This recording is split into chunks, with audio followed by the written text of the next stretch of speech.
வணக்கம் மக்களே. மக்கள் யாவரும் வாழ்க வளமுடன், வாழ்க நலமுடன். புது சேனல் சிஎன்சி மக்களுக்கான சேனல். நல்ல குறிப்புகளையும் நல்ல விஷயங்களையும் பகிர்ந்து கொள்வதில் மகிழ்ச்சி. நம்ம கண்ணகி நகர் கார்த்திகா இளைஞர் கபடி விளையாட்டு போட்டியில் தங்கப்பதக்கம் வென்று நம் நாட்டிற்கார்.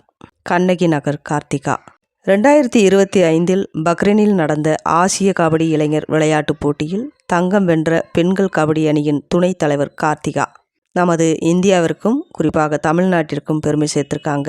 தமிழக முதல்வர் மற்றும் அமைச்சர்கள்லாம் ஊக்கத்தொகை வழங்கி கார்த்திகாவை பாராட்டி வருகிறார்கள். மற்றும் பைசன் படக்குழுவினர் மாரி செல்வராஜ் மற்றும் பாய் ரஞ்சித் அவர்கள் 10 லட்சம் காசோலை தந்து பாராட்டி வர்றாங்க. நம்ம தமிழ்நாடு கொண்டாடிட்டு இருக்குது நம்ம கண்ணகி நகர் கார்த்திகாவை. அன்றாட கூலி வேலை செய்து வரும் பகுதியில் கண்ணகி நகர் சென்னையில் இருக்குதுங்க. சென்னையில் எந்த ஒரு அடிப்படை வசதியும் இல்லாமல் கண்ணகி நகரில் வளர்ந்து வந்தவங்க தான் கண்ணகி நகர் கார்த்திகா.